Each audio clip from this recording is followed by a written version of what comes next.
Good morning, students. We have already discussed meaning of utility, marginal utility, total utility, and schedule as well as its diagram. Now, here we are yet to discuss the relationship between total utility and marginal utility. So, students, you have already seen the schedule. Once again, the schedule is here. Just see the schedule very carefully. Go through the schedule and you will find that there is a column quantity, total utility, and marginal utility.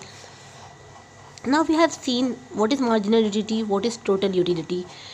So just see the schedule, and from the above schedule we can draw the following relationship. That is, first, Tu is equal to sum of all mu. Second, as long as mu is positive, Tu increases. Third, when mu is 0, Tu is maximum. And fourth, when mu is negative, Tu declines. So we can see in the schedule that if you do the summation of all marginal utility, you will get Tu. That is first point. Second, just see the schedule. You will find that as long as mu is positive, Tu kept on increasing, and as mu is 0, Tu is maximum, and when mu is negative, Tu starts declining. So this was all relationship between Tu and mu. Hope you will remember. Now we will see law of diminishing marginal utility, very important law in economics, and in this chapter you're going to study this law. So law of diminishing marginal utility states that as more and more units of a commodity is consumed, marginal utility derived from every additional unit tends to decline. Yes, as you do consumption, you will find that your consumption level declines. It is not that you kept on eating, and you are not stopping yourself. You are stopped. So this law states that as and more and more units of a commodity is consumed, marginal utility, or you can say the satisfaction, the additional satisfaction derived from every additional unit of a commodity tends to decline. It is also known as fundamental law of satisfaction or fundamental law of psychological law. So hence it is very clear that fundamental law of satisfaction, that means at some point we get satisfied, and after that if we eat we are dissatisfied. So hope the law of diminishing marginal utility is clear to you all. Now we will see some basic assumptions. Every law has certain basic assumptions. When we are studying microeconomics, always remember there is a theory, schedule, diagram, and basic assumptions as well. So the basic assumption is as first: only standard units of a commodity are consumed, like a cup of tea, not a spoon of tea. You cannot measure spoon of tea.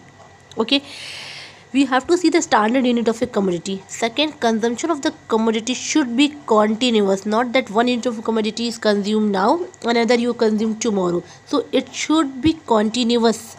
It should not be like that one unit you are consuming now, another tomorrow. So this was the basic assumption. Now we will study consumer equilibrium. What is consumer equilibrium, or when a consumer is in equilibrium? Let's see what is consumer equilibrium. It refers to a situation where consumer secures maximum satisfaction with minimum budget.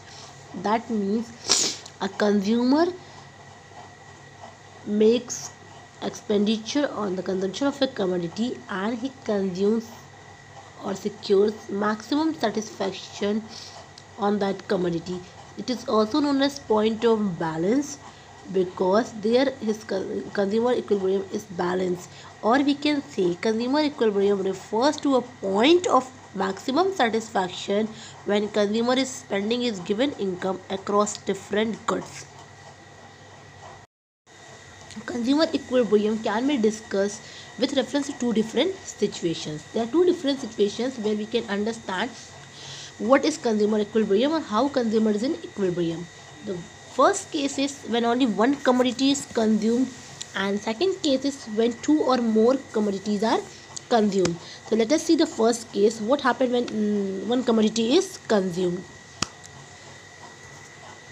So in case of single commodity, a consumer is said to be in equilibrium when the quantity at which marginal utility of good X is equal to its price. That means that we have studied when we consume every additional unit of a commodity, we have seen that marginal utility tends to decline. So in that case, when Px is equal to Mux, then consumer is said to be in equilibrium.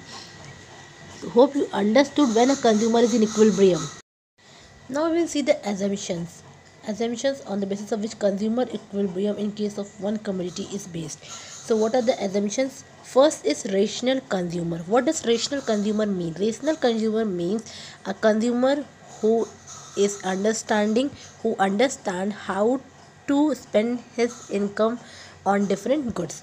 Second assumption is continuous consumption. That means consumption should be continuous. It should not be like one is eating today and then he is eating another day.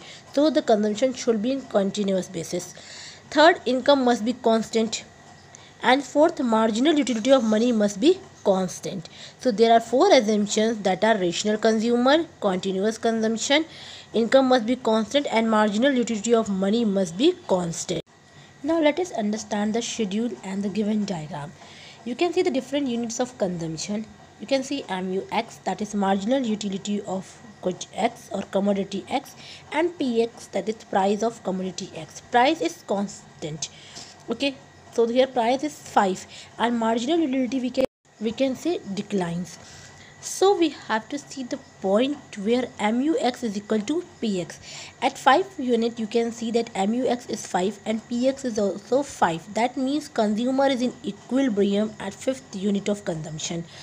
See the given diagram. There you can see that MUX is sloping downward and PX is a straight. That means it is 5 at every unit of commodity, so it is straight. And at point E, MUX is equal to PX, that is set consumer equilibrium point.